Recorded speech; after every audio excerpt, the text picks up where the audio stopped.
Hello everyone and welcome inside the Rogers Center for Game 2 of this 3-game set between the visiting Minnesota Twins and the Toronto Blue Jays. And if you missed yesterday's ball game, well, the Blue Jays won that one. And what was an excellent day for both teams in terms of pitching, but the Blue Jays were able to take it. Some excellent bullpen work as well as a decent start from Matt Shoemaker. And today it'll be Tanner Roark on the mound for the Blue Jays. 4 wins in a row now for the Jays. Tanner Roark back out on the mound. He was pitching the last time the Jays dropped a game in their last series, but looking to bounce back after a couple tough starts. Got hit kind of hard against Kansas City again. Jays winning 3 of 4 games. The one they dropped was the Roark start. He went 5 innings, allowing 6 hits, 4 earned runs, and only striking out 3. As Buxton quickly grounds that one up to the pitcher's mound, and play is made. So 1 pitch and 1 out here to start the game for Tanner Roark. We welcome you to the Virtual Jays Network. My name is Jackson Farough. I'm joined by Drew Frank, whose voice you've already heard. And now we'll see Jorge Polanco at the plate, who led off yesterday's game. And he's on a 5-game hitting streak, hitting 8 for 22 in that span. Once again playing shortstop today. Welcome to the lineup for Byron Buxton. We didn't see him last night at bat at all. He came in late in the game as a pinch runner and played a bit of left field, but back in the leadoff spot and doesn't waste any time. Tries to drag bunt on the very first delivery from Roark, and a nice play there to retire him quickly. So Polanco went 2 for 5 yesterday. A couple singles. Was able to advance to second on an error in center. Back in the 5th. And now he's in a 3-0 count. 3 balls, no strike. Looming on deck, another guy that was out of the lineup yesterday, Nelson Cruz, a guy that's hit the Jays well his whole career. And now we're going to see Cruz with a runner on first as Polanco takes high and in for 4 straight balls. He'll take his base. So now 1 out, 1 on for Nelson Cruz, playing right field today. And I mean, what a player Cruz is. It's fascinating with him because he turns 40 in July, but he's really had a late career renaissance. I mean, he hit 40 homers for the first time in his career back in 2014 at the age of 33. He's gotten MVP votes in 5 of his last 6 years, obviously all in his 30s. He's a free agent after the season, but last year he hit 41 home runs, had a 1031 OPS. This guy's a 6-time All-Star, 400-plus career home runs, and he's really only gotten going in his 30s. And he hasn't slowed down. It'll be interesting as he takes a big hack there. You see, he really gets his arms extended. But interesting, he mentioned it yesterday, he's back in the field. He was exclusively a DH last year and a bit of interleague play right field in 2018, but in the field and testing his body in 2020. And Roark is able to strike him out, his first of the day, on that high inside pitch. Nice pitch there by Roark. Really is a guy that relies on his fastball a lot, usually to try and generate those ground balls by keeping it down in the zone and sinking it a little bit, but here he brings it up and challenges Cruz, and it pays off. So now with 2 away and still a runner on first, it'll be Miguel Sano, who went 1 for 3 yesterday, a single and a walk. A couple strikeouts looking as well. As he checks his swing on that low pitch, evens up the count at 1 now. Sano tied for the American League lead in home runs. He's got 8, tied with the now White Sox slugger Edwin Encarnacion. As that one is way outside. Reese McGuire catching today is able to get in front of it and keep the ball from getting too far away from him. So Polanco at first is unable to advance. McGuire's been tested twice now already with balls in the dirt. Back in the lineup, you mentioned Danny Jansen was in yesterday's game. Today it'll be Reese McGuire. Jansen fully the day off. Around the infield, it's all the starters with Bichette, Biggio up the middle, Shaw playing first, and Drury's in at third as Vlad Guerrero Jr. is DHing. And then in the outfield, we've got Gurriel in left, Randall Grichuk in center, and Teoscar Hernandez in right. No surprises there. Yep, so pretty much the usual lineup for the Jays. Most of their starters in, aside from maybe Danny Jansen, although he's really struggled recently. And he Struck it at the plate yesterday as well, in fact. And he went, well, 1 for 3. But he's been cold recently as Sano strikes out there swinging. So a couple strikeouts here in the first. Roark works around a 1-out walk. And we'll head to the bottom of the first with the Blue Jays due up next.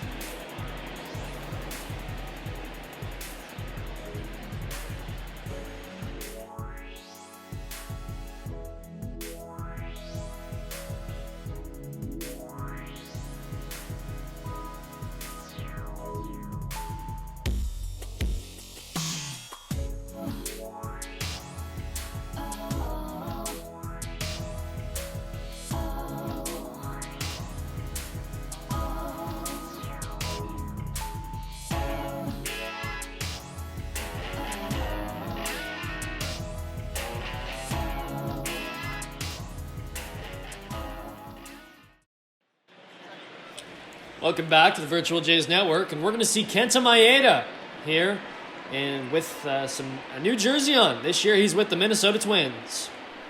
One of a few new additions to this Twins pitching staff. He's had a really good year so far, an ERA at 2.5 through 3 starts. He's got a couple no decisions. The only decision he has was a win, so a 1-0 records. And he's a guy that spent his whole career in the National League, so all these Jays hitters haven't really seen him. Former teammate, of course, of the Jays' new ace, Hyunjin Ryu, who's also in his first trip in the American League. But Maeda, he's got an interesting mix of pitches. He's got a fastball that'll sit around 91, 92, and then really get things going with that curveball, slider, and changeup. It's the breaking balls that he'll rely on to get a lot of his swings and misses. Spent a long time with Hiroshima in the Japan Central League. In fact, he spent a whole 8 years there before signing with the Dodgers. Debuted in 2016, and in his rookie year, he finished 3rd in Rookie of the Year voting. As he gets a quick strikeout on Bo Bichette here, the leadoff hitter, who's himself had a really slow start to this year in the leadoff spot, and he'll head back to the dugout now, 1 away. And what we were talking about with the report on Maeda, Bichette hit a fastball hard down the foul line and out of play, but that was a fastball left over the plate. Here he changes speeds and puts a little bit more spin on the ball, and it works out for him. So that's really what he needs to be working today if he's going to have success against this Jays lineup. So it'll be Kevin Biggio playing second base again today in the 2 holes per usual. The lefty has 1 home run, 5 RBI in the year, and hitting .211. As he swings and misses there on that curveball, kind of a high curveball from Maeda, evens up the count at 1. Maeda, a pretty quick worker out on the mound for the Twins today. Traded for in the offseason. He was added to the rotation, as was Rich Hill via free agency, and Homer Bailey also via free agency. Yeah, and that was a trade that, Minnesota, they've really mixed up this rotation. Guys like Rich Hill, it's a Maeda now, and all of a sudden you start to look around. This is a hell of a team. It's been built very well, very effectively, and getting pieces from a wide variety of areas. Maeda, a very good find for the Twins, and he's got 2 straight strikeouts to start this game. We've seen the Jays striking out left and right. Yesterday it was Jake Odorizzi who picked up 9 strikeouts in his outing.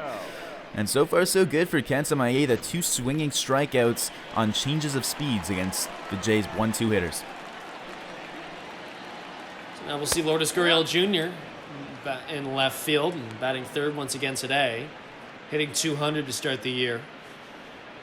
And he went 1 for 4 yesterday with a double back in the 6th. The 0-1 is swung on there into center field.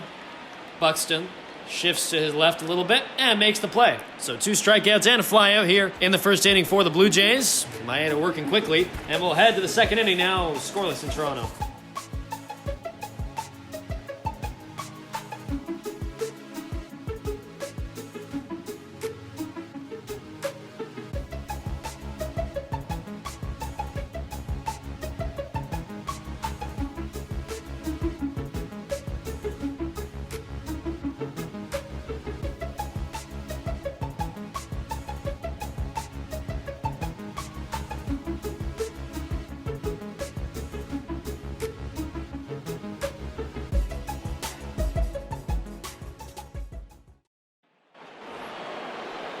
Welcome back. So we see the former Blue Jay Josh Donaldson step up to the plate now. And interesting day for him. He flew out to center 3 times and then had a walk. So kind of hitting into one area of the ballpark yesterday, purely out of luck. This is a guy who's a power hitter, can also hit for average, hit 37 homers last year in Atlanta. Came over to the Twins on a 4-year deal in the offseason. No ball. 1 strike. And his walk yesterday, part of a rally that the Twins were mounting in the 8th. He was one of 3 guys managed to get on to load the bases, but nothing came through of it. And similar things here with this ground out to second. Nothing comes of that. Now 1 away here to start off the 2nd inning for Tanner Roark. It'll be Mitch Garver now, the starting catcher for the Twins. He's had a great start to the season. Had a day off in the opener yesterday, so we didn't get a chance to see him with Alex Avila catching. And now we will see him, the really breakout star of 2019, hit 31 homers last year. A very powerful swing. You can hit both lefties and righties, and a danger to leave the yard at any given time. Yeah, really broke out last year, as I mentioned, and having only hit 7 home runs the year before. As he drives that one down the right field side, that dribbles all the way to the wall as the Blue Jays were in the shift in the outfield and in the infield. So that one is thrown in by Hernandez to second. Mitch Garver with a 1-out double here. Roark got that ball where he wanted it, down in the zone on the inner half of the plate, but that's the danger of shifting on someone when you try and jam them, because if they're in on their hands, they're not able to get out in front and pull it. Guess where they're going to put it? They're going to shoot it right opposite field as he just did. He beats the shift and he's got extra bases. So a good start to Garver's series here. His first time playing the Jays this year. A double for him going the opposite way. So now it'll be Eddie Rosario. Good start to the season for him as well. Hitting 7 today and back in left field just like he was yesterday. In 0-1. Make that an 0-2 now as that 2-seamer goes right up the middle. Dangerous spot for the fastball, but as he lays off, no harm will be done. So the 0-2 from Roark is fouled off into the seats.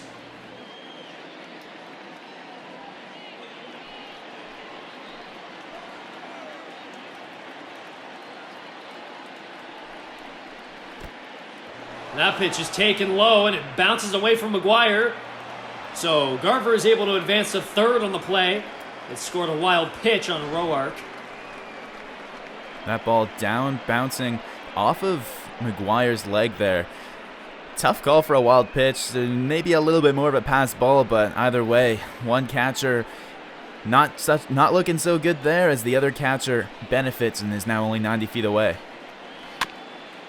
Yeah, it looked like that one was right off kind of the knee of McGuire there. Perhaps even the protective equipment. Kind of a weird bounce. Nonetheless, Rosario fouls that one just down the line. So it's a 1-2 count. The runner on third now.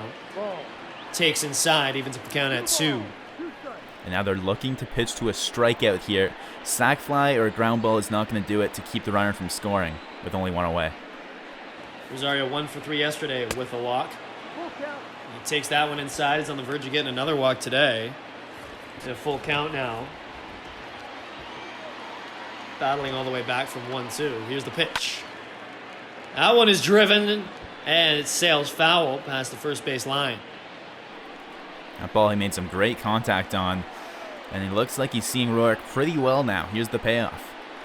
That's the ball. Take your base. That one misses low, so Rosario gets on. So runners now on the corners for Max Kepler. He'll come up now, hitting .232 on the year. He slid down. He was hitting number 2 yesterday. He's down in the number 8 spot. And he's got a chance here to drive in at least 1 run, perhaps even 2, with the runner in scoring position at third, and the runner at first. He checks his swing there, that offering in the zone, so it'll be 0-1 now. 2 for 4 yesterday, a pair of strikeouts, but I'm surprised to see him down so much lower in the order. 2 base hits, and he looked pretty good at the plate yesterday. The team only got 7 total, 2 from him alone. Signed a 5-year, $35 million deal with the Twins prior to 2019, so he's here long term. 27-year-old out of Berlin, Germany.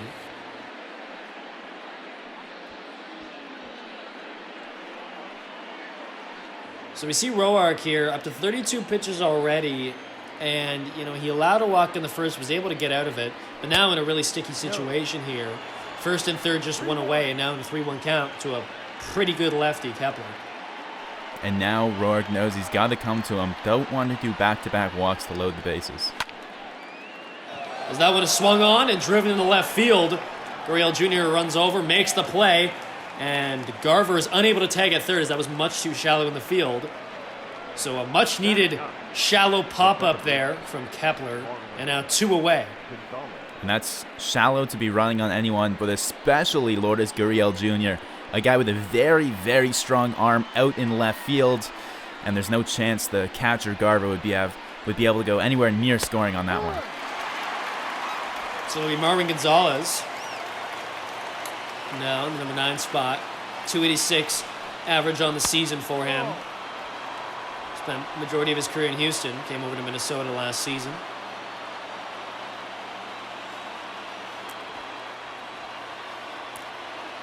As Roark looks to navigate out of some trouble in this inning, having allowed a double with 1 away to Garver, and then a walk to Rosario, as well as a wild pitch. And that 2-1 is swung up into center field. Grichuk is there to make the play.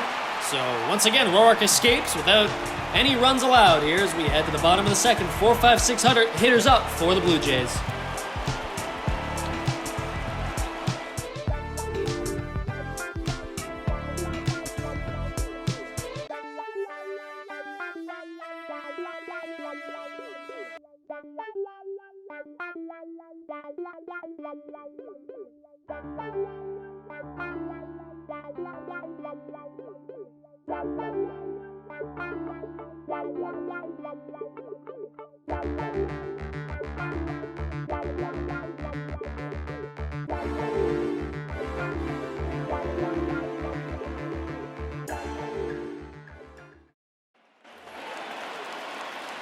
Welcome back to the Virtual Jays Network.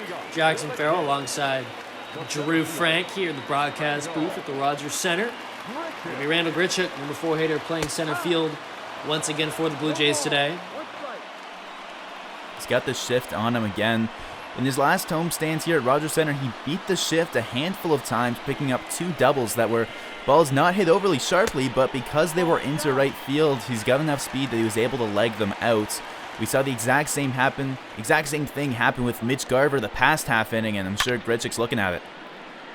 Drills that one into deep left field. And that one will be foul. Just sails to the left side of the foul post there in left. Well, that one was close. It had the distance off the bat. It looked and sounded like it might have been out of the air, but just too much hooking action to get foul. So the 1-2 now, taken low and away. That slider missing. So evens up the count at 2 now, leadoff hitter Grichuk.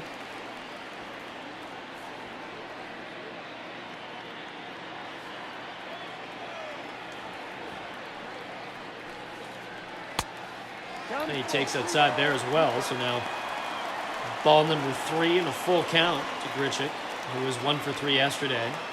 With an RBI in the 6th and a single in the 8th. A couple strikeouts as well. The payoff. Swing and a miss there. Another strikeout for Grichuk in this series. And the 3rd strikeout on the day for Maeda to lead off the second here. And only 4 batters faced. 4 up, 4 down, but 3 of them retired on that strikeout swinging. And they've all been from his changing speeds. 2 on the changeup alone. He's looking solid so far.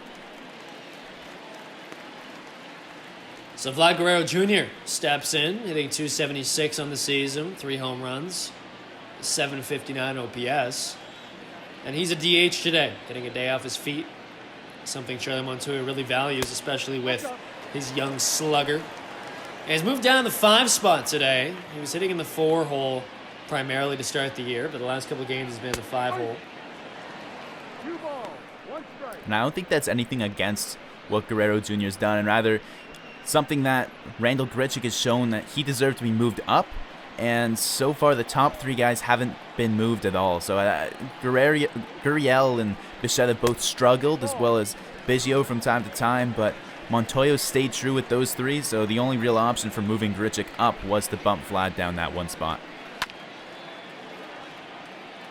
As that pitch is swung on and fouled off, makes this a full count once again.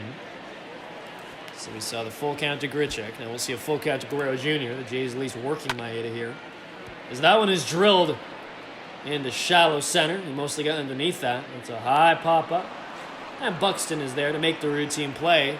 And 2 are retired here. Buxton, a guy with phenomenal speed.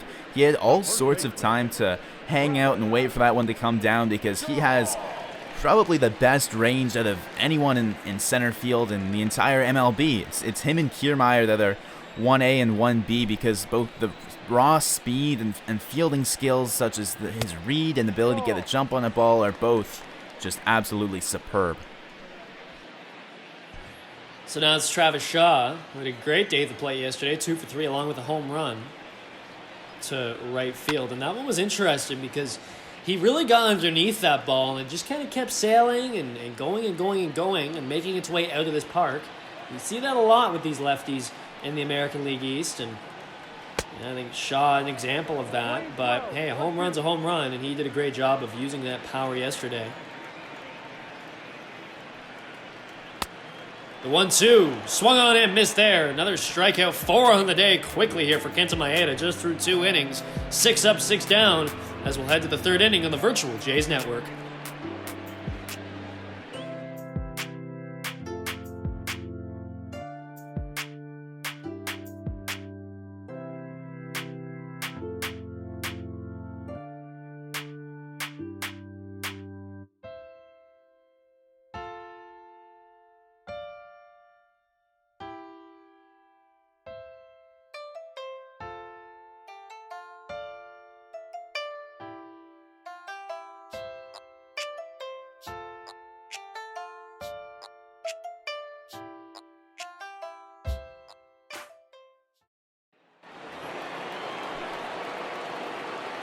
Well, fun and welcome back, Virtual Jays Network, every game all season. Jackson Farrell alongside Drew Frank for this one. And so it'll be Byron Buxton, the leadoff hitter for the Twins. He grounded out to the pitcher last at bat to lead off the game. And it's his first appearance in this series. He was off yesterday. Came in actually, I should scratch that. He came in a pinch run for Rosario late in that one. And in his last 4 games, he's hitting 5 for 10, so he's on a nice little streak here. 26-year-old debuted in 2015 at the age of 21. As he grounds that one over to third, Drury's there to field and make a quick play. Boy, he fired that one over. But Buxton, a very fascinating player. He's had lots of injuries. He's really only had 1 full healthy season, which was 2017, and he won the Gold Glove that year.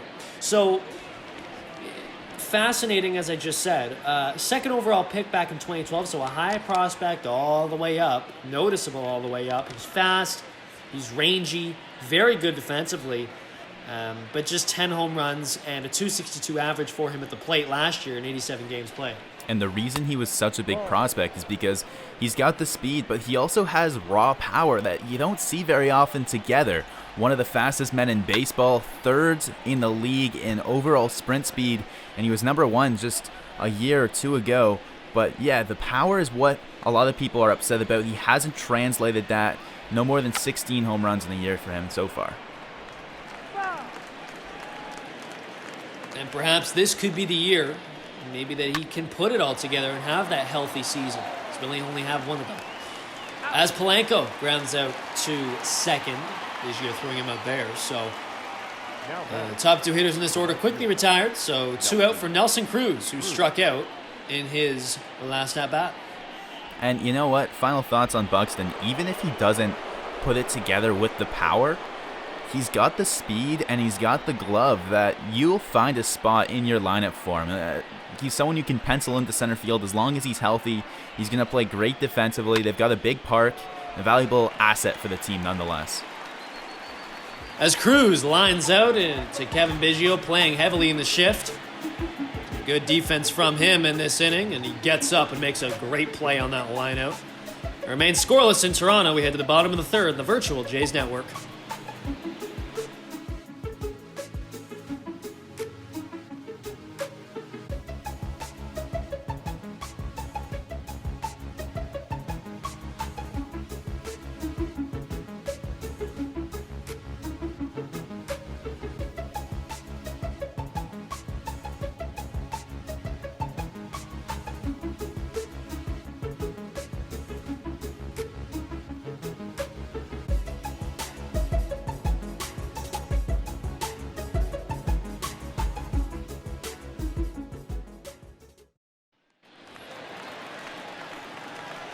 Well, I want to welcome back to Rogers Center. It's the second game of a 3-game set between the Minnesota Twins and the Toronto Blue Jays. Toronto took the opener of this one yesterday by a score of 3-1. So now we'll see if the Twins can kind of bounce back. They had won 5 straight prior to yesterday. And the Blue Jays are on a 4-game winning streak now after that one yesterday. So it'll be Brandon Drury, third baseman, who DH'd yesterday. Drury's got some experience against Maeda from his time spent in Arizona. Of course, he's with the Jays now, and they acquired him from the Yankees. But before that, he was also in the NL West, and he faced Kenta Maeda, as you saw there, in 7 plate appearances and during that span. Drury 0 for 3 yesterday. The strikeout. He's in a 1-1 count now. Swings and misses on the low 4-seam. So Maeda gets ahead in the count now, 1-2. And the leadoff hitter this inning. As that one's fouled off. And the 429 that he's hitting against Maeda, he's got a pair of doubles in there, and that was good for 2 RBIs. So he's hit him thus far, at least. And he flies this one to right field, which will be easily hauled in for the first out. And the Indians, you see there atop the AL Central, that's who Maeda faced in his last time out, and he beat them as part of the effort that the Twins have been on to try and close this gap. The loss against the Jays yesterday didn't do them any favors, but Maeda in his last time out picked up a quality start, going 6 innings strong with just 2 runs allowed. And across those 6 innings against a pretty solid Indians team, he only allowed 4 base runners, just 3 hits and 1 walk. But the big takeaway for me is exactly what we've seen so far from Maeda. He picked up 9 strikeouts in that game in only 6 innings. A very impressive number, and tonight he's already got 4 through 2 1/3, so we'll see if he can get near that 9 total again. As Hernandez gets his first hit of the game and his first at-bat of the game, of course, here now in the 3rd. A nice little single past the diving second baseman there. They were playing heavily in the shift. And, you know, you mentioned that incredible display by Maeda. And, you know, those games against AL Central opponents, of course, are so important because this year that division is very close at the top. I mean, the Twins, they look like an incredible team on paper. And you know that they're going to get hot many times throughout the summer. And you know the Indians are too. They have a great stable of talent there as well, as Hernandez is called out trying to steal. Tough look there for Hernandez, as now there's quickly 2 outs. But yeah, and the name you didn't mention, tied with the Twins right now, the Royals thus far have stayed right in it. Now, I think it's hard to expect that to be completely sustainable, but if they can get half of what they've gotten from their rotation and the bats wake up a little bit, I mean, Jacob Junis not allowing a run through his first 15 innings and just 1 allowed against the Jays, and even Danny Duffy with a sub-2 ERA. They've got some starters in Kansas City. Sure do. And quick inning here in the bottom of the 3rd, as the bottom of the lineup for the Jays is retired.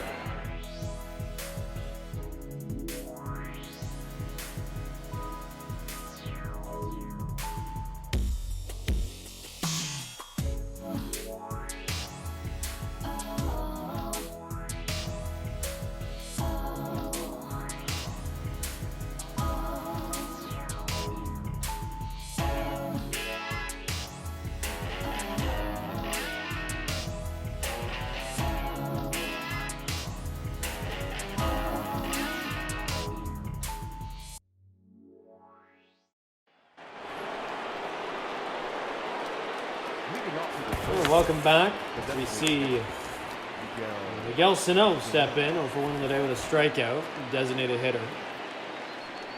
Miguel Sano, talked about it earlier, tied with the White Sox slugger Edwin Encarnacion for home runs. And the White Sox, a team we didn't mention in our AL Central recap this past inning, but they've been off to a quite slow start. They add Dallas Keuchel, they add Edwin Encarnacion. They've got a year extra under their belt for guys like Giolito and Eloy Jimenez, and Michael Kopech comes back, but they've just been icy cold to start the season.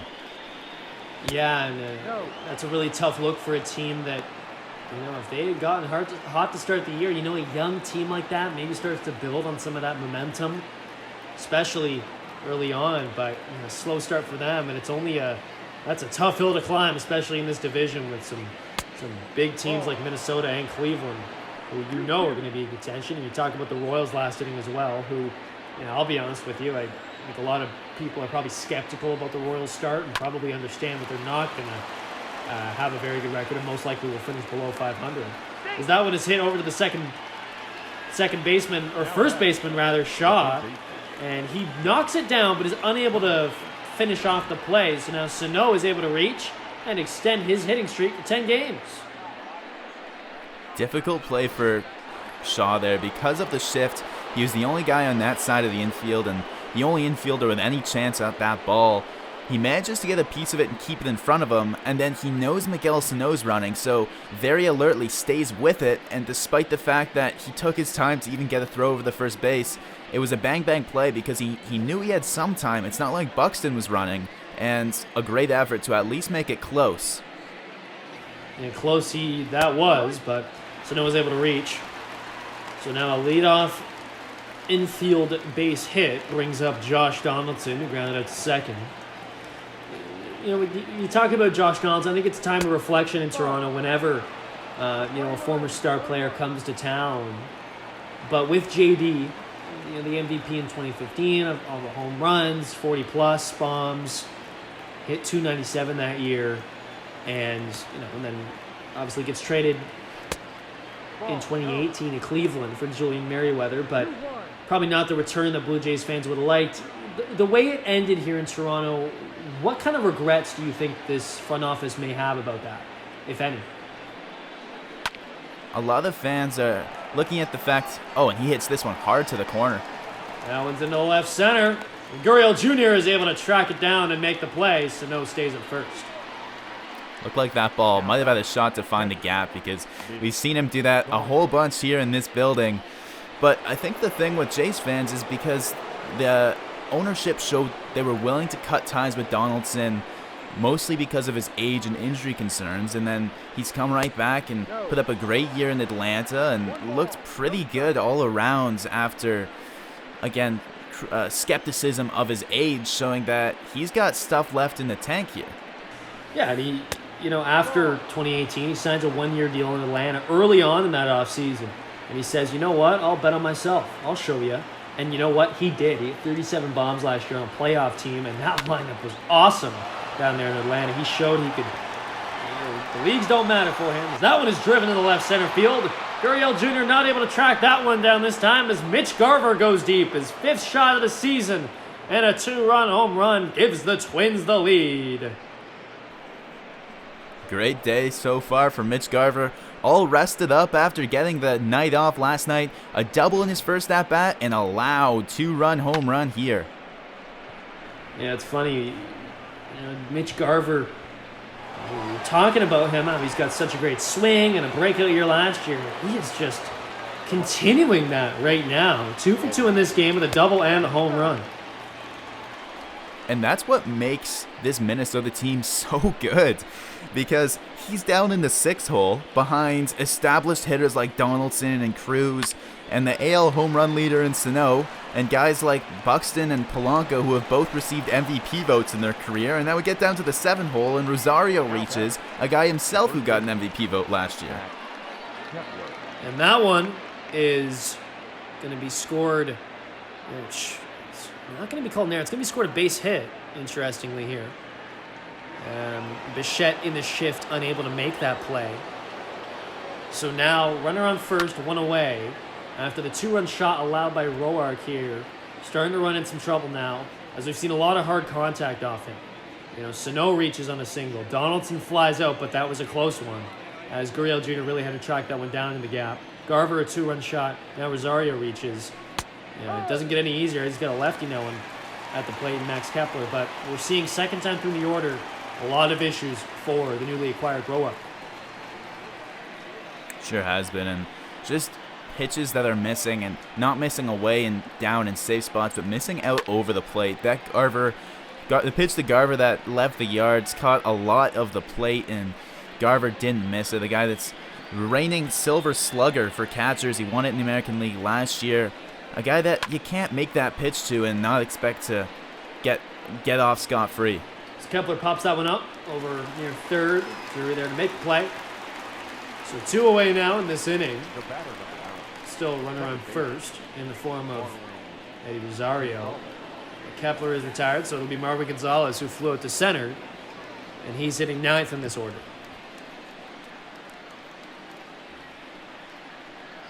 Gonzalez, a guy we saw in right field yesterday. We see him playing second base today. A guy that can play all around the lineup, and he's known probably to Jays fans from his time spent in the American League with the Astros. A guy, he played first for them, he played short for them, played left field for them, and those are 3 positions that are in addition to the 2 he's played so far this series. So you won't see him behind the plate or on the mound, but just about anywhere else is in play for Marwin Gonzalez. Of course, the veteran, one of the many veterans on this team, Gonzalez is. And it's a loaded lineup for sure. And Gonzalez is part of that. And the nice thing about Gonzalez, I think, what gives the Twins the luxury of being able to add him is he's so versatile as he drills that one into right field. So now runners on first and second here as Gonzalez gets the single. But as I was saying, a very versatile player. He can play the outfield, he can play short, he can play first. He's a switch hitter. And he'll give you 15 home runs if you want, just like he did last year. And he hit 264 last year as well. So a veteran, he's a free agent at the end of the year, not too much commitment. And a real nice player to have at second today and in the bottom part of your lineup. And he reaches. So now first and second, 2 away for Byron Buxton. And he'll pop that one up. Drury there to make the play, ranging to his left. So after allowing a 2-run shot, Roark is able to escape the inning, but it is now a 2-0 game. The Twins take the lead here as we head to the bottom of the 4th on the virtual Jays Network.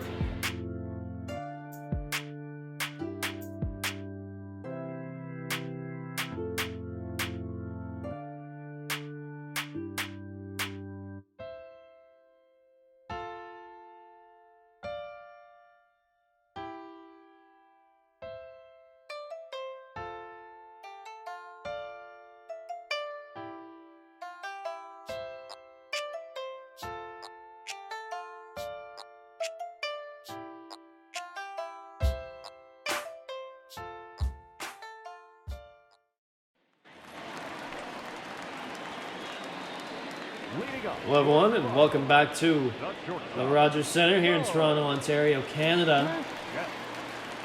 The Virtual Jays Network, Jackson Farough joined by Drew Frank today in the broadcast booth. As Bill Bichette, the leadoff hitter for the Jays today, and leading off this inning, swings and misses. And a low inside offering from Maeda, and he takes outside.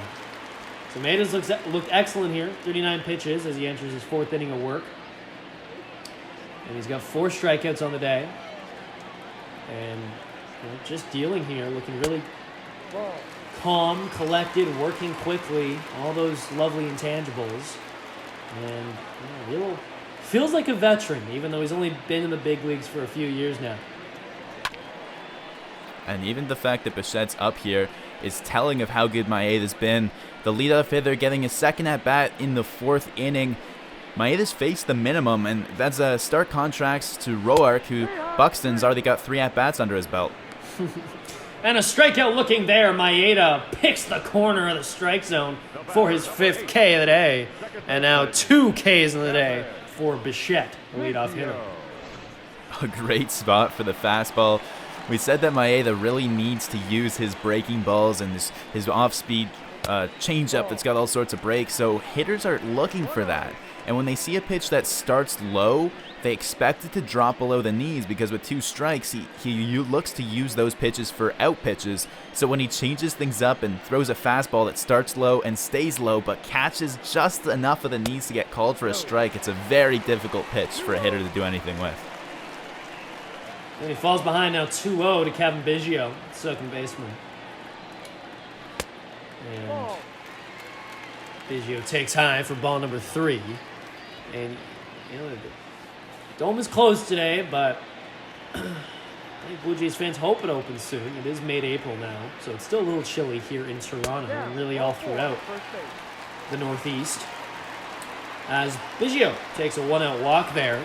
So he will reach after striking out in the first. But I mentioned all the weather, but storm really is brewing right now in the American League East because Tampa Bay really struggling out the gate. Boston's 8-11. They got swept by the Jays here in the opening series. The Jays are up in this division, and they've won 4 in a row. I mean, they're up on the Yankees right now by 3 games here. Yankees, a surprising last few games. They've dropped 5 straight, falling all the way from 9-4 to now 9-9. Jays, 4 games straight. They're gonna have to come back if they want to make it 6 tonight. But yeah, even behind the Yankees, the Rays are 5-13, dropping 3 straight after winning the American League second wildcard spot last year, and a team that was expected to build on that moving forward this year, just not able to get out of the gate hot at all.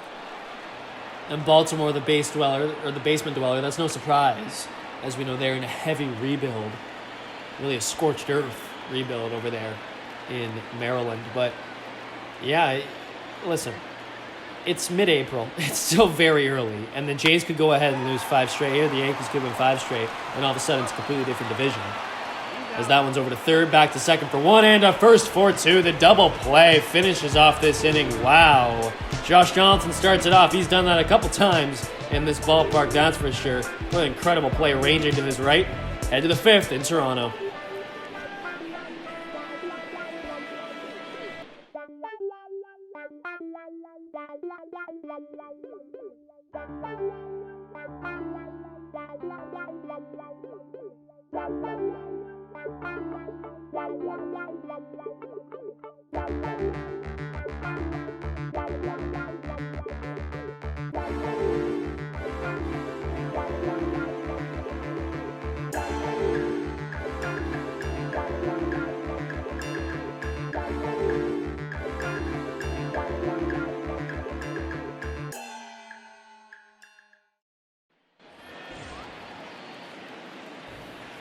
Well, welcome back.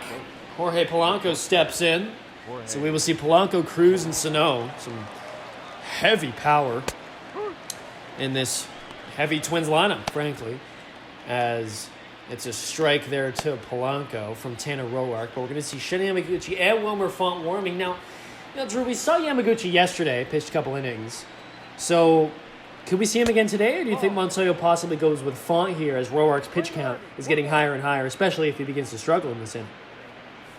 So far, Montoyo hasn't been afraid to go to Yamaguchi at all this season. He went 2 innings yesterday and actually picked up the win, going, as I mentioned, 2 innings without allowing a run, just 2 hits against him.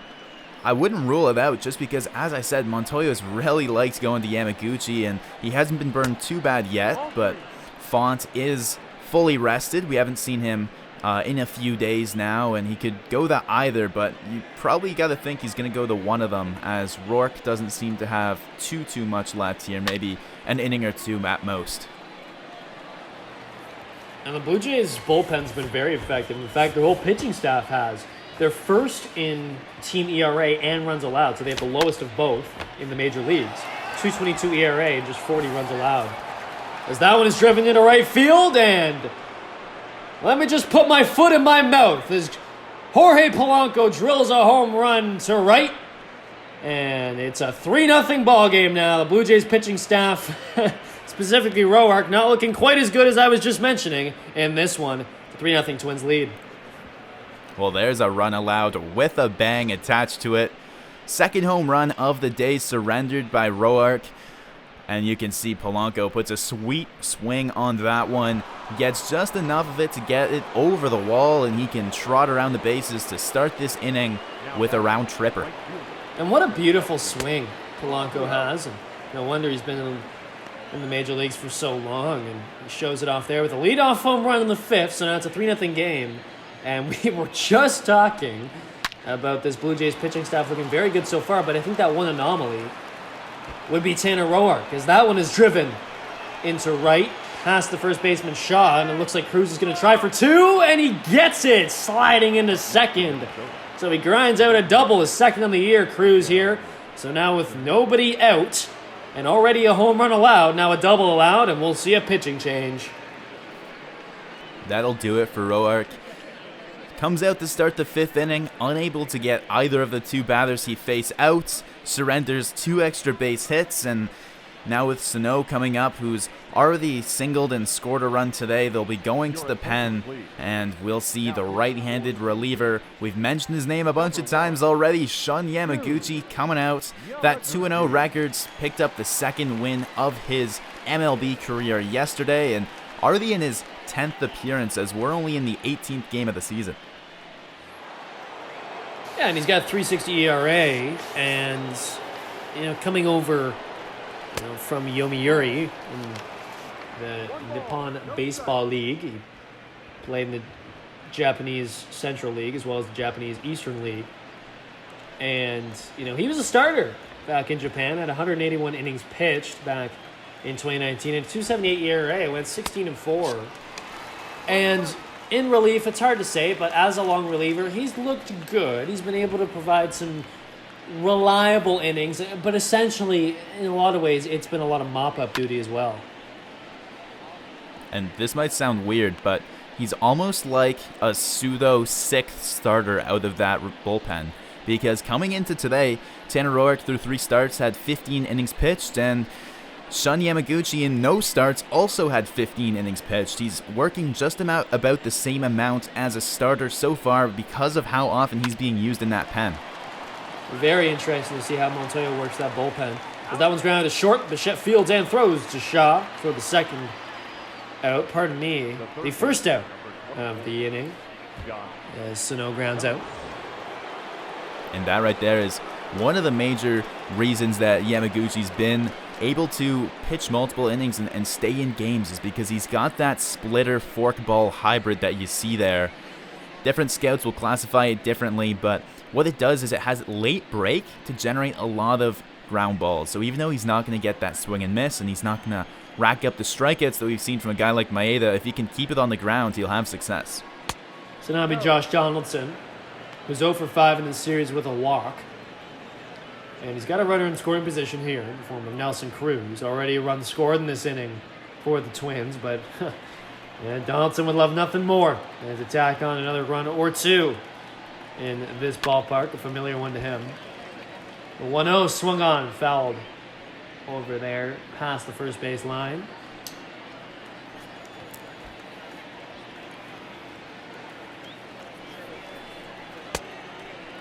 Donaldson with that very aggressive swing at the plate. You'll notice he really lifts that left leg of his up, really tries to shift his weight. It's an interesting approach that we saw him and a number of other Jays in that 2015 and 16 teams do, and he shifts his weight there, that's for sure. That one's into left field, and a no-doubter, it is gonzo. Josh Donaldson, his 3rd home run of the year, a 2-run shot. The Twins have opened this game up in the 5th inning. It's a 5-0 ball game. 110 mile an hour off of his bat there. As that ball got out, you can see the fans giving him a bit of an ovation. Not happy at the scoreline, but of course, Josh Donaldson, a hero here in Toronto after a couple very strong seasons. This pitch was on the inner half of the plate, and as he's done so many times in this building, turns on it, and the big one-handed finish that he's been known for, trots and watches that one because he knows that one is well out of here. Might have taken a glance over into the front office executive suite as well as he drills that 2-run shot, making this a 5-0 game.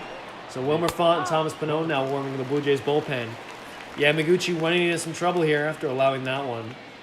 And now he'll face off against another high hitter, Mitch Garver, hitting .370 on the year, 2 for 2 in this one, a home run and a double. Well, he's looked really good so far. Mentioned the rest yesterday. Clearly looking like it's been helpful so far. A few good at-bats, both resulting in big hits. As Garver drills that one deep to left field. And looks like it'll sell foul. It does, but oh man. We almost had ourselves a 3 home run inning here, and we still could. That one taken low. You really got a hold of that one.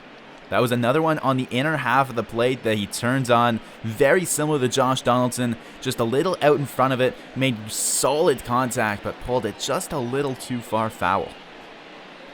So we're seeing the Twins really able to drive the deep ball now in this game, as they've hit, 3 home runs already. We're only in the 5th with 1 away. And the Blue Jays well into their bullpen now. Yamaguchi looking to get out of the 5th, but he's in a battle now against Garver. And not an easy part of the lineup to go through, because there is no easy part of the lineup to go through against this Twins team. They led the majors in home runs back in 2019 as they set an all-time MLB record in home runs by a team. And guess what? They're right back at it in 2020, leading the majors in home runs again so far. The 2-2, a big whiff there from Garver. So a much-needed strikeout for Yamaguchi and the Blue Jays as we see Tanner Roark's final line. Not a good outing for him today. Well, all 4 of the first runs charged to him.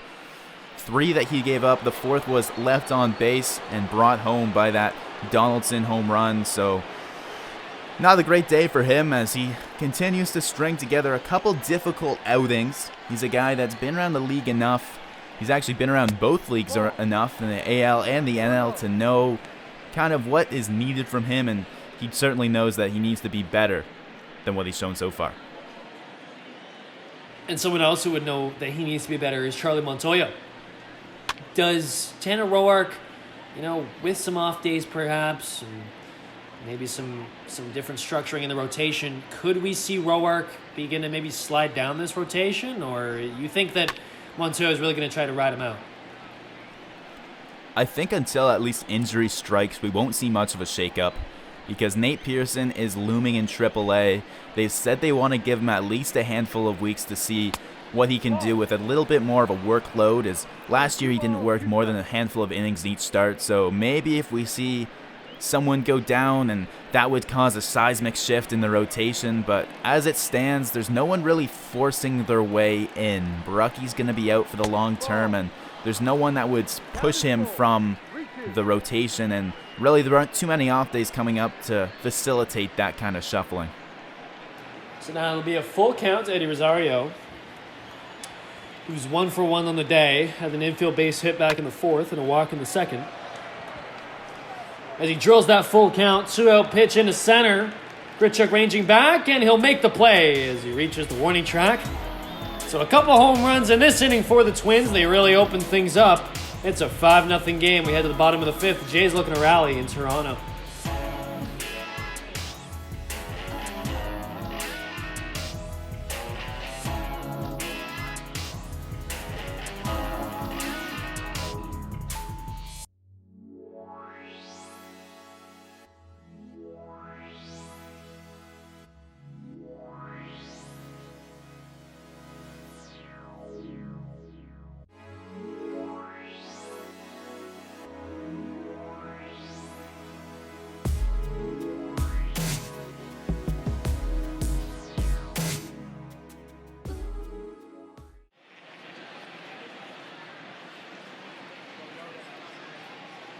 Hello, everyone, and welcome back to some Blue Jays baseball here on the Virtual Jays Network. Jackson Farough, joined by Drew Frank in the broadcast booth. And we see Charlie Montoya there, manager of the Blue Jays, got some tough decisions to make here. As the Jays, yes, they've won 4 in a row, but they've run into some trouble in this one. It's a 5-0 game. Twins have really opened things up. Already, 3 home runs in this game, I count. A 2-run shot by Garver back in the 4th. A 2-run shot by Donaldson here in the 5th. A solo home run, rather, by Jorge Polanco to lead off the 5th. And, it's been an offensive showcase, essentially, for the Twins today. And that's your 5-0 right there. 2 2-run shots and the solo bomb. It's 5 for the Twins. And the nothing for the Jays speaks for itself. Still, as he retires Grichuk here, he's faced the minimum now through 4 1/3. Yeah, and Maeda looking excellent. Right? And he's certainly winning this pitching duel. It wasn't really even a duel, because Roark only was able to go 4 and allowed 4 earned. 4 walks and only 2 strikeouts. Maeda, on the other hand, has looked excellent. He's absolutely cruising. His pitch count is very low. He's only going through the order for the second time. And he's working quickly and looking really polished here as Guerrero Jr. takes inside ball 1. And that's why they went out and got Maeda, because they gave up Brusdar Graterol, and there was some money exchanged, and the Twins sent a pick over to the Dodgers as well. But what they got back in Maeda was a guy that has seen the playoffs and a guy that's been a part of a rotation that's had success over with his time with the Dodgers. For the Twins, they've got a tough playoff history where we mentioned it, and it's known, especially in Twins communities, with 16 straight playoff losses in their last 16 playoff appearances, 13 of those coming against the Yankees, which is just very difficult to see. But after winning 100 games last year and winning their division, they got swept in the first rounds, and the big question mark on how they're going to improve is what they're going to do with the rotation. And you can see so far tonight why Maeda is going to make a difference this year come October. Well, and I think another way to improve isn't in the regular season. I think they've shown that. Yes, a beefier rotation would be wonderful, but they put up 101 wins last year, right? And then they go out and add a couple pieces. So I think the expectation should be some playoff wins here. And we'll get back to that and much more as Travis Shaw strikes out and this inning. So Maeda continues to cruise as we're through 5 here in Toronto. It's a 5-0 game.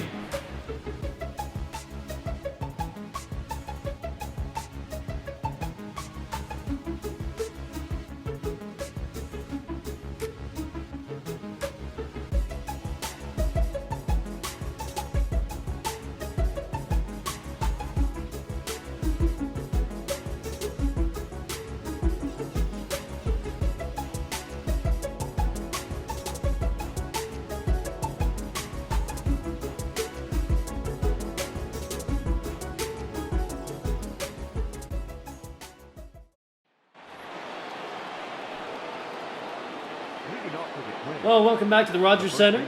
You see Shunny Yamaguchi come back out for another inning of work here. In the 6th now, after 22 pitches. He's been a guy who consistently can go 2 innings for you, so we'll see what he can do now.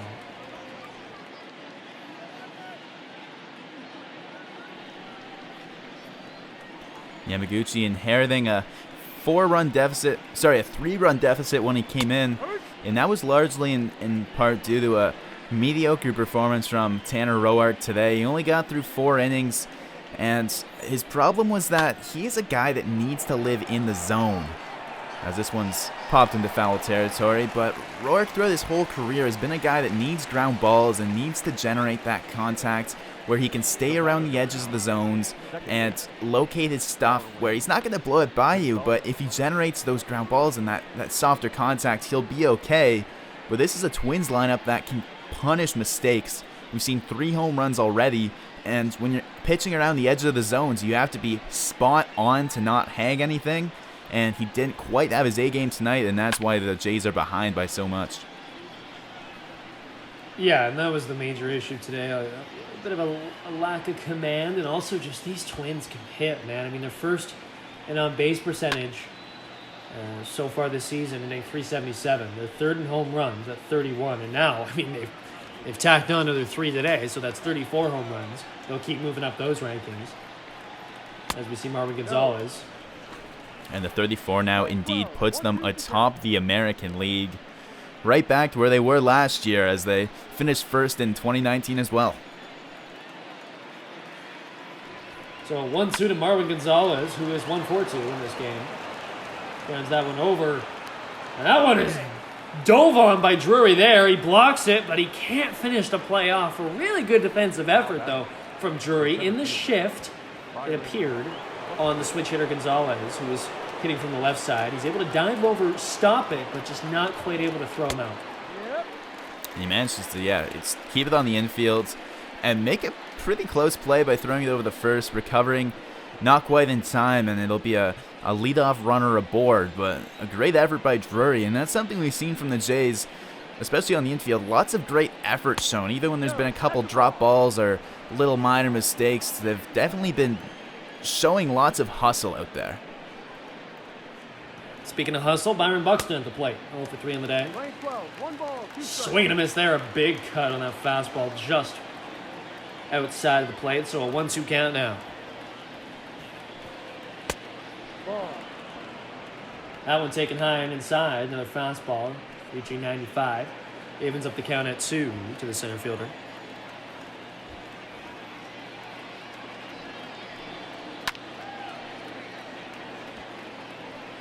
And that one is fouled off back into the screen. Thought that one might come into the booth for a second the way it was going, but we are saved by the screen for now. But keep your wits about you, Drew.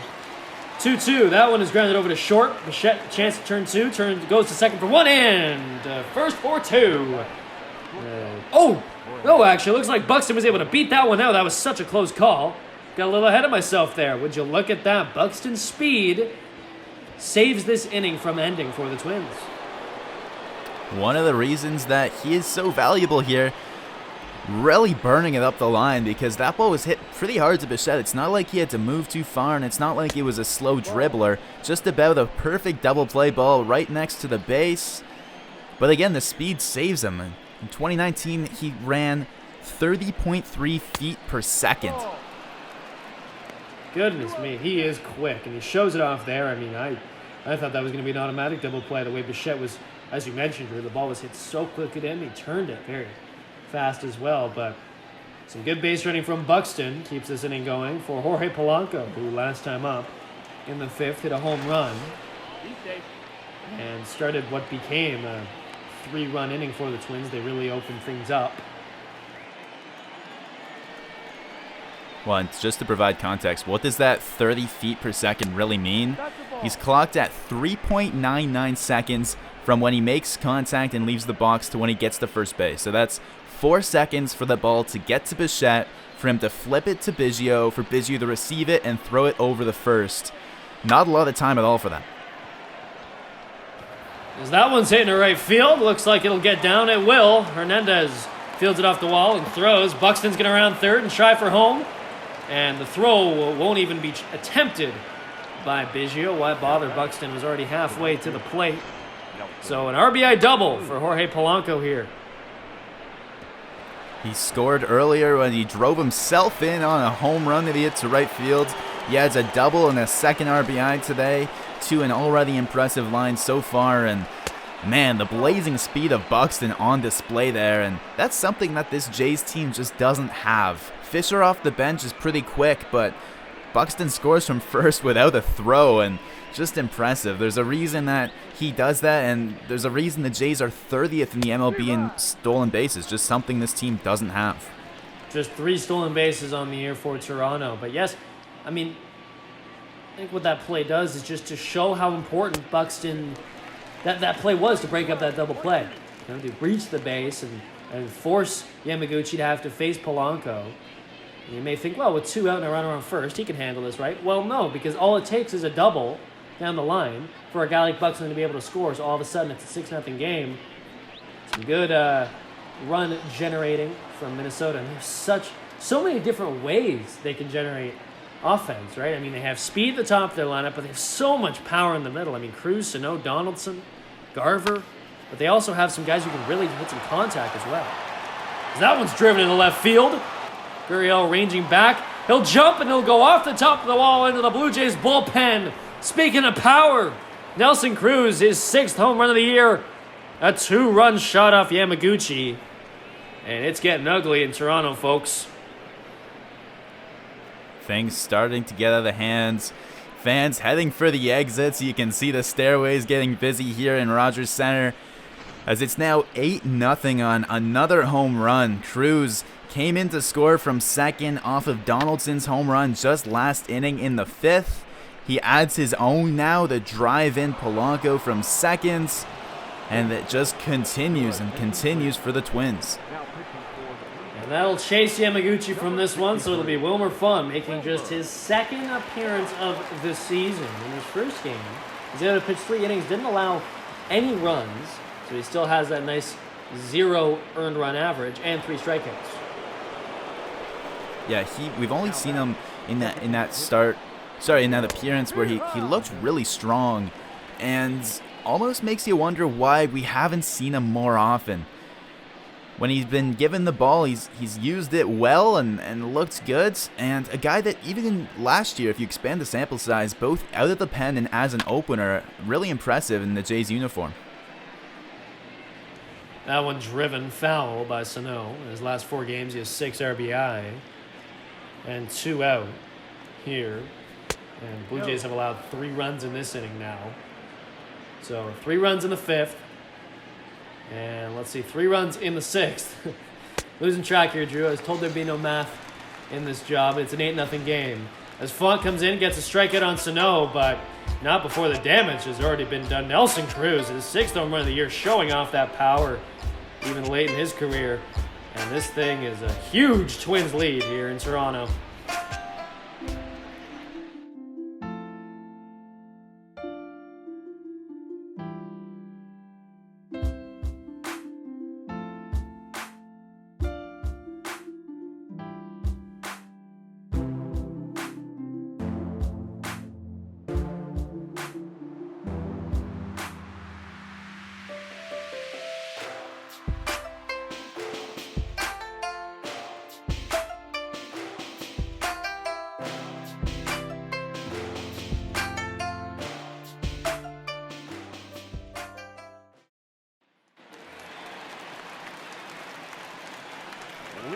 Well, welcome back to Virtual Jays Network. Jackson Farough alongside Drew Frank. And if you perhaps went to grab yourself a drink or take the dog for a walk, well, you sure missed a lot, as the Twins added to their 5-0 lead by throwing out another 3 runs in the 6th.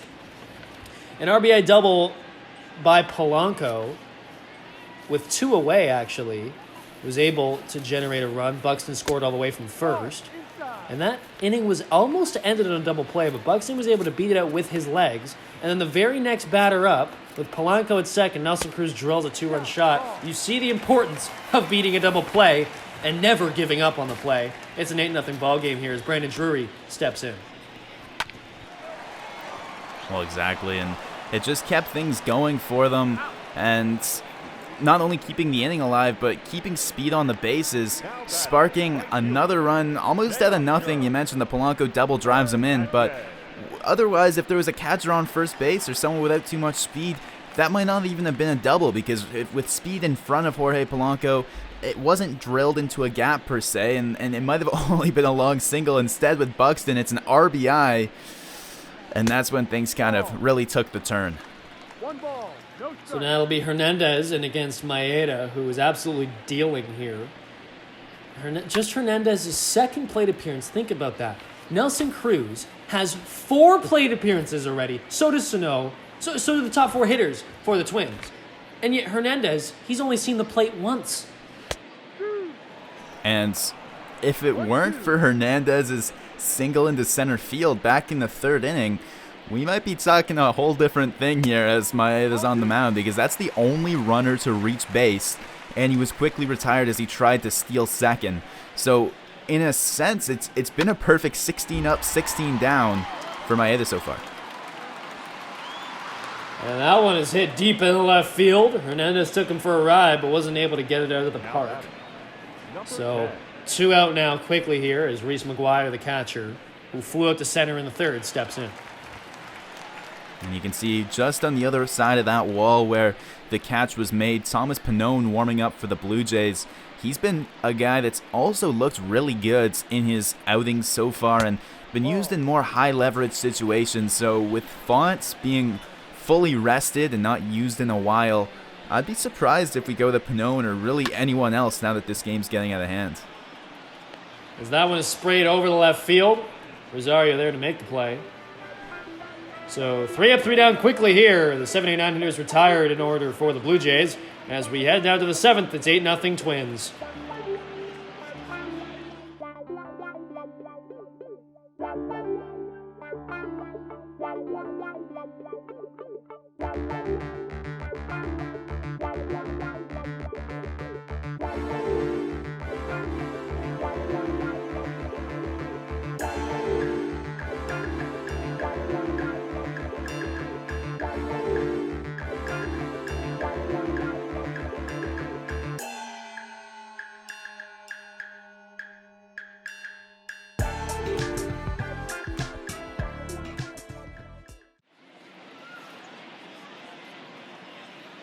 Love one, and welcome back to Toronto. It's been an absolute slugfest here, but only for one team. It's the Twinkies. They're up 8-0 in the second game. This 3-game set. And it's just the pitching. Tanner Roark, a tough start for him. Yamaguchi comes in and doesn't fare much better. So now we'll see Wilmer Font continue here. He got a strikeout on Sano to end the 6th. Josh Donaldson now in his 4th plate appearance already here. 1 for 3 on the day with an absolute bomb to left. And Donaldson, a guy who plays a big chip on his shoulder. I'd imagine that felt a little extra good in this ballpark, didn't it? And he, when he was on his way out, didn't part on necessarily the best terms with management. He felt like his health had been mistreated, and he didn't trust the training staff, didn't trust the front office and how he was dealt with in rehab, and then, again, got traded to the Indians unceremoniously, but all sorts of reasons fueling what would feel extra special on that home run. That one grounded over to the first baseman, Shaw. He's able to touch the bag and make the routine play to retire the leadoff hitter, Donaldson, who is now 1 for 4 on the day. But that one has an exclamation point right next to it. You're right about that, and I don't think he'll be too upset if he ends up just going 1 for 4 in the day. That's still a very productive day for the veteran third baseman, and now we'll see Mitch Garver up 2 for 3 on the day, a double, a home run, and a strikeout. Garver, the reigning Silver Slugger for catcher in the American League, as he hits that one to Bo Bichette, and he'll also be retired, but he's part of what's now a very strong group of catchers in that American League Central. The White Sox went out and signed Yasmani Grandal, one of the best catchers, if not the best catcher in the game right now today. And then Roberto Perez, the reigning Gold Glove winning catcher for the Indians, a guy that frames pitches and is a great defensive catcher on top of Salvador Perez, who's returning from injury. So it's a very stacked division behind the plate. Sure is. A new generation of catchers, as that one has popped up to the catcher, McGuire, from Rosario there. So it remains an 8-0 game as we stretch at the Rogers Center.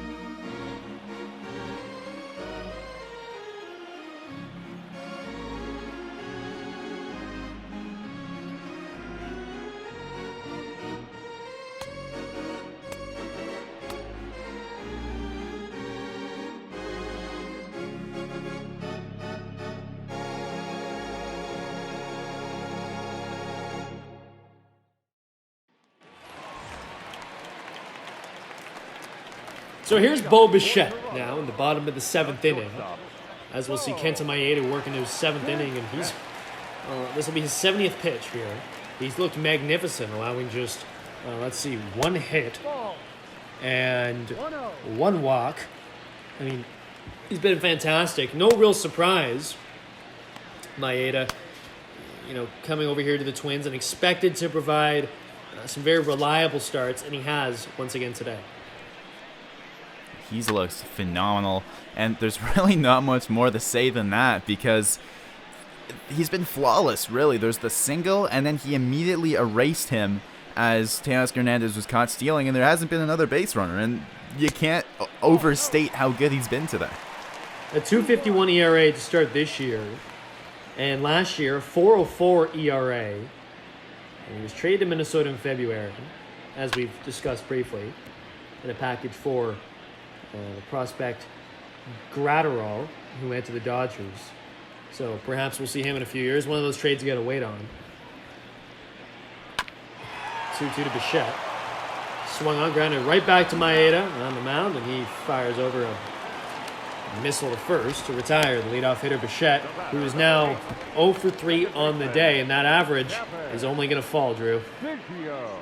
Well, a lot of the Jays struggling today, and they've struggled a lot over the past series against Kansas City as well. Quite a pitching-heavy series, and if you look at that, you might have been able to predict, in a sense, where tonight's game was going to go. The Jays' bats have been quiet overall, Whereas the Twins bats, they put up 18 runs against the White Sox just this past weekend, and they were launching off of the White Sox all series long. I mean, some of the guys in the White Sox rotation, all of these names have gone through 3 starts now. Giolito has an ERA over 6. Rodon has an ERA over 8. Gio Gonzalez has a 10.5 ERA, and he's 0 for 3. And Reynaldo Lopez, 8.22. And the Twins faced all 4 of those guys already over the past week. And the bats were just heating up against them and are staying hot so far into this series. And I'm sure they'll continue to stay hot for a majority of the season, as this Twins lineup is absolutely filthy. And Gurriel Jr. hitting 193 on the year. He's 0 for 2 on the day. He'll step in now. And the top of the Jays lineup really hasn't done much today, although, as you just mentioned, nobody has. Maeda has been absolutely fantastic. The only guy who's really gotten decent contact off him has been the number 8 hitter, Hernandez, who even himself has, he got a single in the 3rd, the only hit off of Maeda in this game, but then he got caught stealing. So base runner really to no avail, and then flew out to left back in the 6th. But we see Gurriel Jr. now in a 1-1 count. We'll see what he can do now. And the fly out to left for Hernandez did get all the way to the track and had some decent carry on it. I thought maybe there was a chance off the bat that it would get out of here. Stayed in the park and he was retired, but he'll get at least one more at bat here. I mean, he's only got 2 so far today, so of course at least one more. And yeah, we'll see if he'll be able to come around again against Maeda. Not much else to say, but it was pretty bleak offensive performance from the Jays today. As that one's grounded over to first, Kepler fields and touches the bag. So another 3-up, 3-down inning for Maeda here in the 7th. We head to the 8th in Toronto.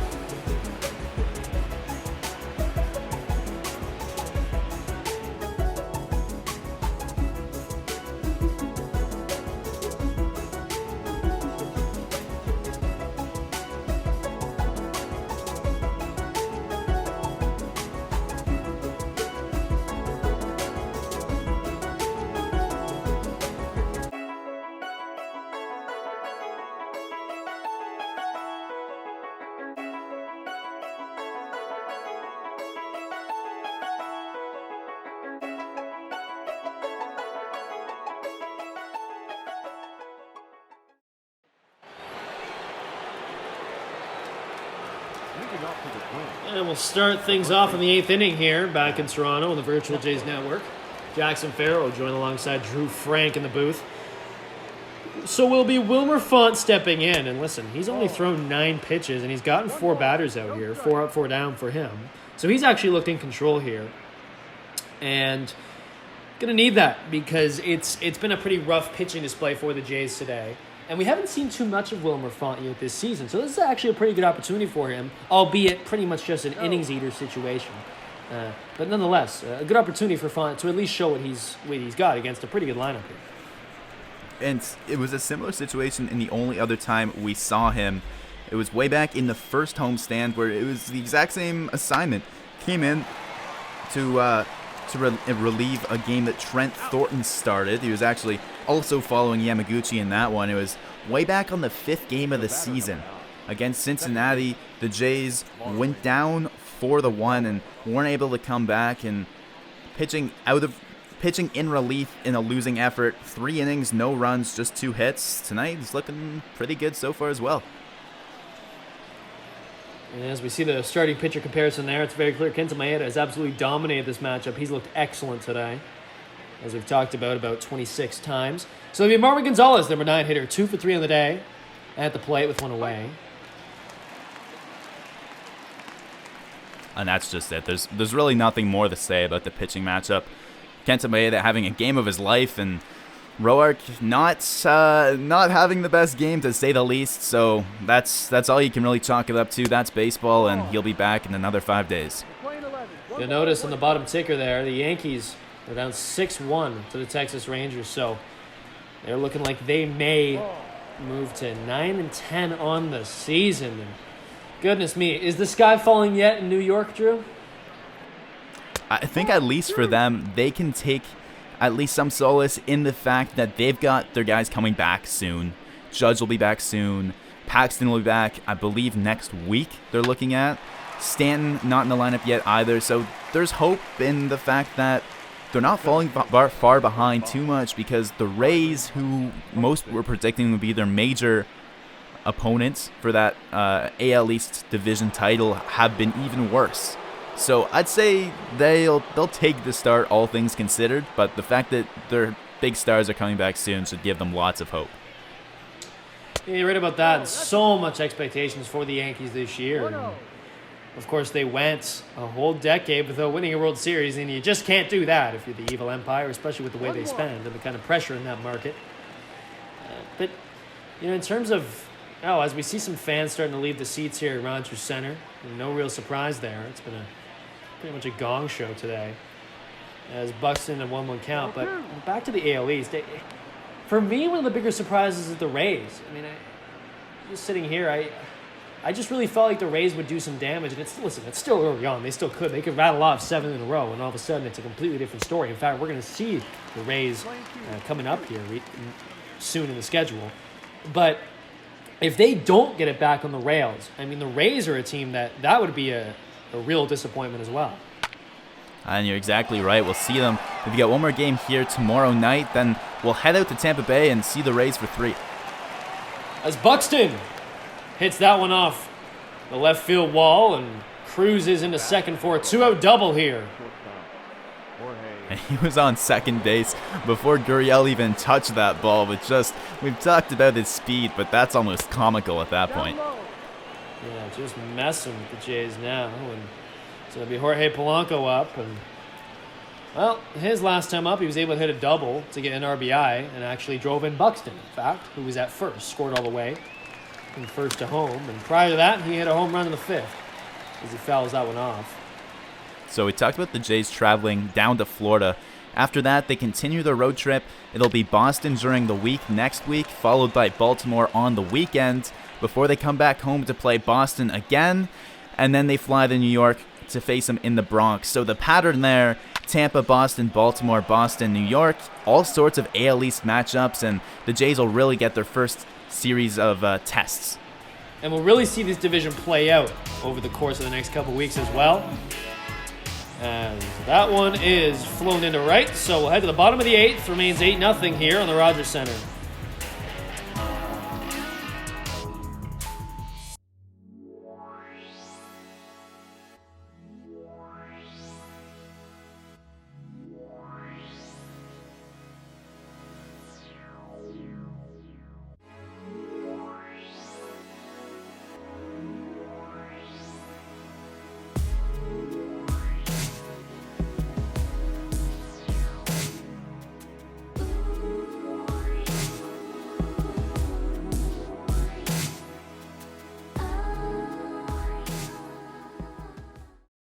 Your attention, please.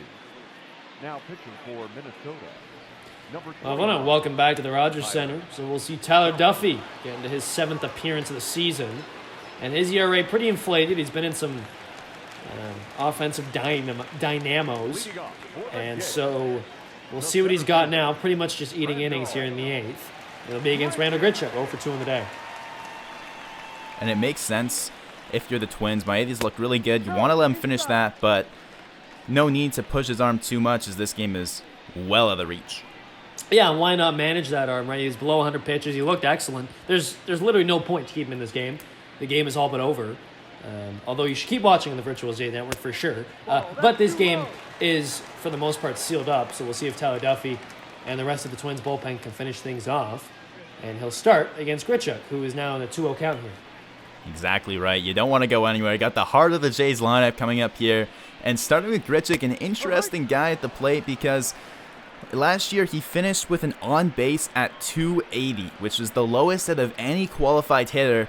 This year he's off to a really hot start, showing some power, showing some great defense. And which Randall Grichuk is the real Grichuk is a question you've got to be asking. I'm not sure what you think, Jackson, but he's shown two very different sides in the past couple of years. Well, I struggle to believe that he would hit 280 on base again this year, especially if he can stay healthy as he flies out to left air. And we know his pop. We know his pop potential. He's always had power all the way up, even with the Cardinals. What I think Grichuk is on this team, and stop me if I'm wrong, he is the leader, the young leader of this offense in many ways. Not necessarily the best hitter by any means. I mean, I would take Vlad Guerrero Jr. I would possibly even take Gurriel Jr. and maybe even Bichette when he's actually on. But I think what Grichuk is, he's here long term now. 5 years, including this one, as Guerrero Jr. singles in the left. I think Grichuk's going to be a guy who is... The Jays are going to try to build around him in this lineup, and as long as they get power from him, I don't think they have a care in the world about whether or not he strikes out a ton, because I think that his goal and their goal for him is, if you can give us maybe 2 seasons in this contract where you can hit 30-plus home runs and we're somewhat competitive, that's a success. And where baseball's going now, I don't know if 30 home runs is even enough, because the strikeout is what's really been biting him, and it looked out of the gate like he had it a bit more under control. He only struck out a couple times in the Boston series, but then it's come right back, and he's already had 3 separate games with 3+ strikeouts in them. And that's the big hole in his game that I'm worried about. Sure, he doesn't walk a ton, and sure, the on-base isn't going to be glorious, kind of like a Kevin Pillar type hitter with that respect. But the strikeouts, if he doesn't get that in check, it could get ugly for Grichuk. Well, and you talk about his development as a hitter as well. If those strikeouts continue and he starts to get into more habits, and I'm going to use Kevin Pillar as an example, a guy who never was able to figure that out through the course of his development, all the way up, always a free swinger. And it worked for him in the minors. As Shaw strikes out looking there, now 2 away for Duffy here, his first strikeout on the day. But back to Pillar, as we see the last pitch there, Shaw just taken on the outside part of the plate. Kevin Pillar was a guy who would strike out a lot, but he'd also have some big moments, and he was good defensively. Similar here with Grichuk. I don't think he's quite as good defensively, but that's going to be a big part of his development here in Toronto over the next couple of years, is whether or not he can lower the strikeouts, but also start to get on base more. Now, if Guerrero Jr. really emerges as a power hitter, which I think he will, then less pressure on Grichuk, right? And a guy like Teoscar Hernandez, right? Similar thing. If he can lower his strikeout rate and keep developing that power, same thing. Maybe he can move up the lineup, and before you know it, maybe Grichuk is your permanent number 6 hitter. Listen, what this Blue Jays team is and what it was last year, and I think even what it will be partially next year too, is a lot of guys who you're thinking, okay, let's see what you got. I mean, we just saw it with the Royals this past weekend, a team made up of a lot of players who, like Bubba Starling, for example, they're trying to figure out what they have in him, right? Jorge Soler, what is he? Is he a 48 home run guy or is he a 10 home run guy? You got to find out. I think that's what the Blue Jays are going to try to do here as well over the course of this year. And Drury, another guy in that group as he strikes out there. And Drury swings and misses. And now that will be an 0 for 3 on the day for Drury. And none of these Jays bats really having a good day. Just 2 hits on the day for them as a team. We'll head to the 9th in Toronto.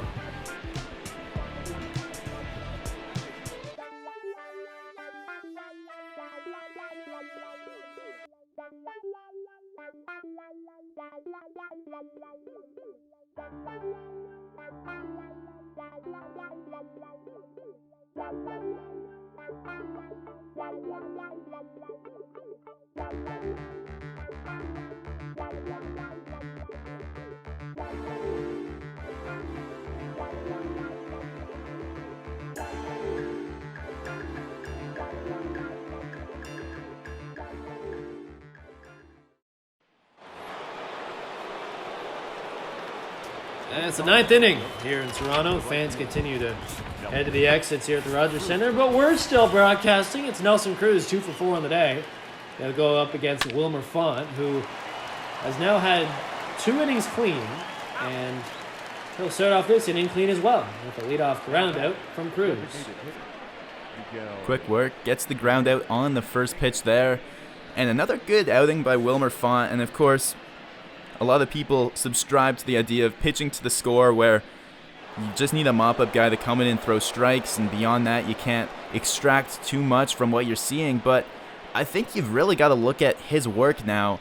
He's pitched throughout 2 outings, 4 1/3, allowing just 3 hits across that inning, across those innings, no runs and no runners past second base at all. So maybe we saw Jordan Romano get his first appearance yesterday and look good, and I think he's earned a bit more opportunity in that bullpen, and I think Wilmer Font also in that same category. This guy, he's looked good and he hasn't made mistakes, and he could be a guy that maybe moves up the power rankings in that bullpen a little bit to start seeing some meaningful innings. We'll see if Charlie Montoyo maybe starts to give Font some more high leverage situations. He opened some games last year. Maybe we see some of that as the year goes on. As Sano grounds that one past the third baseman Drury into left field, so it's a 1-out single for the designated hitter. The third baseman, number 24. And so with Donaldson coming up, I'll tell you what, he's got an interesting little story in that he came to Minnesota, and when Minnesota signed him, it's almost like a if you can't beat them, join them type contract, because Donaldson has hit the Twins when he was on other American League teams. He hit the Twins to a historic level. Overall, he was 64 for 162, and if you can't do the quick math, that comes out to batting .395 against the Twins. And again, 162 at-bats is a quarter of a season just about, and a pretty big sample size. He's got a .487 on base against the Twins, and you gotta figure maybe they're just sick of facing him. Exactly, the why not beat him, join him strategy, that's for sure. And the Twins have shown they're willing to spend some money in recent years. As Donaldson flies out to left. 2 away now. Yes, Donaldson, a very fascinating case study, pretty much in all aspects. I mean, another late bloomer in this lineup, similar to Nelson Cruz. Won an MVP, and now he's hit. A guy who, even in his last couple of years in Oakland, who could hit for some power, 20 plus, maybe even 30 home runs, and like good average too, like in and around 300. Very versatile player, offensively in terms of, all he can do at the plate. He's got good discipline, can hit for power, hit for contact, and was a fan favorite here in Toronto, and I think Jays fans were very sad to see him go. I think they still are, especially you look at the way these two teams are headed. I mean, I don't want to be the bearer of bad news here on the Virtual Jays Network, but the Blue Jays are still in a bit of a rebuild, while the Twins are in a full-out contend mode, and I think they should have their eyes set on the World Series. I think anything less is a disappointment, frankly. Despite their playoff record, I understand that. 2-2 to Garver. And after the Indians dominated the Central for a handful of years now, the Twins look like the big favorites. Down a couple games now, of course, it is so early to be talking about who's where in the standings, but looking like the favorites to have a chance to win the division, hope that they can put up a good enough record to not have to face the Yankees again and go from there. And a strikeout for Garvey here. Font looking excellent, allowing just 2 base runners in this one. Nonetheless, we'll head to the bottom of the line. Last chance for the Jays here to wrap things up. The Virtual Jays Network.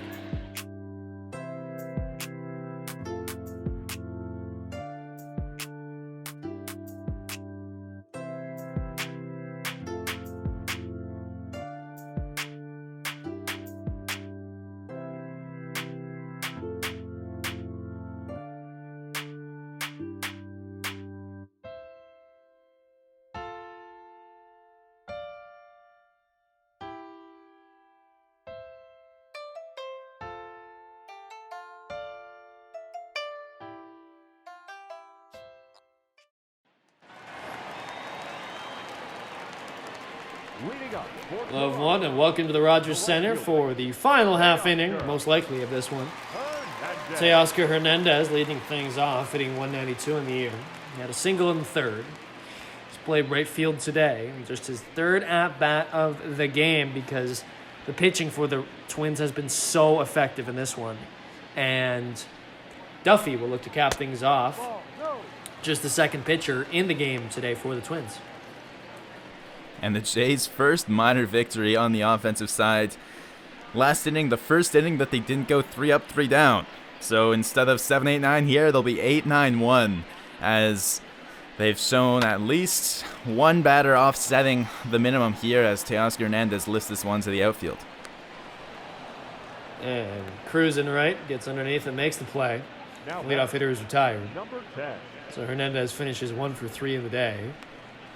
And yeah, I mean a tough day for this lineup, but they're going to have to pick themselves back up and realize, listen, okay, the blowout, Montoya is going to be preaching, forget about it, because tomorrow is the rubber match. After all, the Jays took game 1 yesterday, and it'll be Anderson versus Homer Bailey tomorrow.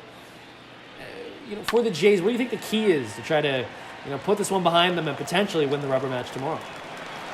Well, like you said, it's just a mindset thing. They can take comfort in the fact that they won 4 straight coming into this, and tomorrow being the last game of this homestand, you figure they're going to want to do something to hop on that plane on a good note before they fly all the way down to Florida to head to the Trop and face a pretty tough Tampa Bay team despite what the record might show so far. So it really is just about being able to clear your heads, and well, they haven't had much adversity so far to have to overcome. That might be a good thing in the fact that they can point to all of that as a source of confidence and move forward with it. So Reese McGuire was able to get a single with one away into right. So now Bo Bichette at the plate. He's 0 for 3 on the day, trying to salvage this one. Another tough day at the plate for Bichette, one of many this season. And you think Montoya considers maybe moving Bichette down in the lineup, or at least around a little bit to try to get him going? I mean, he's worked other areas of the lineup. Why not try someone else at the leadoff spot? We've saw Panic there only on the days where Bichette's had the night off, and Panic's looked good. Panic's looked good pretty much everywhere in the lineup so far. So, yeah, it'll be interesting. It's hard to take anything from tonight because the whole lineup was icy cold, but even before that, Bichette, not a great series against the Royals, and not a great day yesterday either. So maybe it is about time Montoya reconsiders things at the top. As Bichette reaches for the first time today on a full count walk there. So now first and second, 1 out. As Kevin Biggio will step in 0 for 2 with a walk. Another guy not off to the best start this year. His average is down at 200s, but more importantly for him, his on-base percentage is up at 365. A 165-point difference between the two. On base almost double his batting average just because of his discipline and how much he's able to walk. That's going to help him a lot in his career if he can keep that plate discipline up. He'll only get better as he sees more and more major league pitching. The lefty in a 1-1 count now to Duffy, who's up to 30 pitches. Now that one is clapped down the line. It'll be fair in the left. They'll score 1 run. And Bichette's going to try to come around and score. And he'll slide in and he'll get safe. Garver unable to apply the tag. So the Jays tack on a couple runs on a 2 RBI double from Kevin Biggio. Bichette scoring all the way from first. A little aggressive base running when you're down by that many runs, but hey, it works out as he slides in safely, and that'll bring in former Blue Jay Tyler Clippard. Yeah, we'll see Tyler Clippard, and as he drops his glove, it'll be his 8th appearance of the season. And yes, the former Blue Jay, and long-time reliever in the major leagues. And he's had not a great start to this year, really struggling against righties. And essentially just coming in for mop-up duty in this one. But, hey, the Jays do avoid getting shut out in this contest off of that double from Biggio. Well, they tally 2 runs and have a potential third one out in scoring position. So you asked me at the top of the inning, how do you rebound from a tough inning, or a tough game, sorry? Well, I mean, if you look at the past few innings, they've been able to shut down the Twins, who haven't scored since the 6th. And they've put on 2 runs of their own. So this right here you can point to as something tangible to build off of. So the 2-0 to Gurriel Jr. taken for a strike. Clippard, a guy that he's been around the league and bounced around between teams. He's already played for 9 separate teams. And now the Twins are the 9th in his age 35 season. But he's often underrated. Well, he's been a middle relief guy, a career 3.14 ERA, surprised me. I guess I casted him as more mediocre than that, but 314 is very respectable. And a little fun fact, out of all current Major League pitchers, he has the most strikeouts in the 8th inning. He's got 392 8th inning strikeouts. Allows a single there to Lourdes Gurriel Jr., which is driving in another run. Biggio able to score on that single. So with one away now, the Jays able to tack on another run. It's an 8-3 game. And just a pitch on the inner half that jams Lourdes Gurriel Jr. And instead of him being able to extend his arms and put power on it, he just gets enough wood on it to chip it into the opposite field for a single and an RBI. So Randall Grichuk steps in 0 for 3 on the day. Flew out back in the 8th. 386 on base percentage.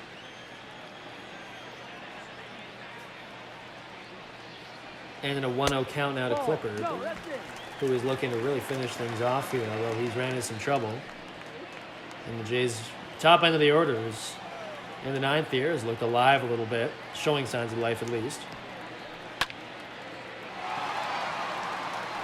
As Grichuk drills that one into the left field. Rosario giving chase. They'll watch it go off the wall, so another base hit for the Blue Jays here. And now 2nd and 3rd as Gurriel Jr. advances to 3rd on the play from 1st. So now a couple runners in scoring position for Vlad Gurriel Jr. here. And that ball was tagged. It just missed getting out of the park. Hits halfway up the wall out there in the gap. You can see a nice swing by Grichuk. Gets a lot of that one, but just a little bit underneath it. If he had a bit sharper of a launch angle, that one definitely went to the left the yard. Carries it a long way off the wall, and then double for him as a few Jays now are able to get something that they can look at after a very quiet first couple times through the order. Now, the 4th time through, it's been all offense. So now a couple runners in scoring position for Guerrero Jr. He's 1 for 3 on the day. With a single back in the 8th.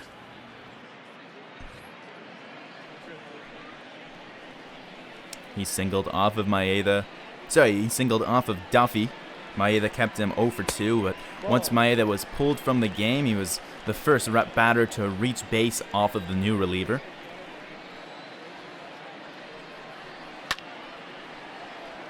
So the Twins, bottom end of their bullpen running into some difficulty here to wrap up this one, as that one's popped up back to the catcher Garver.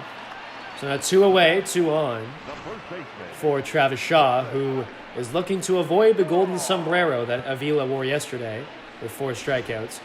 Shaw 0 for 3 in this one. And he struck out 3 times swinging on 3 separate pitches. First the changeup in the dirt, then it was a fastball up and in that he couldn't get around in time on, and then he just straight up whiffed a slider right down the middle. Won't strike out this time as he flies out to left, and this should wrap things up. Rosario makes the play. So the Twins, after dropping the first game of this series, come back off of an excellent start from Kenta Maeda and some excellent hitting from the middle of their order. Win this one 8-3, and we'll see the rubber match tomorrow between these two teams. For momentum's sake, the Jays at least somewhat swing some of it back in their favor. 4 hits here in the 9th, in addition to 1 back in the 8th. Wilmer Font shut out the Twins bats late in the game, but by then the damage was done. The Twins attacked often against both Yamaguchi and Tanner Roark. Roark takes the loss, his 3rd loss in 3 straight appearances for him, and not the best start to his Blue Jays tenure, but an early season, and you'll have lots of time to make some meaningful starts as the Jays head to their stretch against all their rivals in the AL East that he'll get into in his next start. So the Twins advance to 11-7 on the year, and the Jays fall now to 12-6. A really good start for Maeda, as we've talked about all day. And the Jays, in the 9th, were able to generate some offense and hopefully some confidence that they'll look to try to carry over to Game 3 in the final game of this set. Yeah, the series still up for grabs. Scoring doesn't go by aggregate, so this goes right out the window. It counts as just 1 point in the loss column, regardless of how many runs they manage to give up. The 8 runs, sure, impressive by the Twins, but for the Jays, the mindset, you've just got to come back and recover and take a fresh approach into tomorrow. So we will see you tomorrow on the Virtual Jays Network. Another 7:07 start. It'll be Homer Bailey versus Chase Anderson, as both teams look to grab the third and final game of this series. And so for Jackson Farough, Andrew Frank, we appreciate you joining us here in Toronto for this one, and we hope you'll join us tomorrow for the rubber match of this set between the Minnesota Twins and the Toronto Blue Jays. Have a great night, everyone.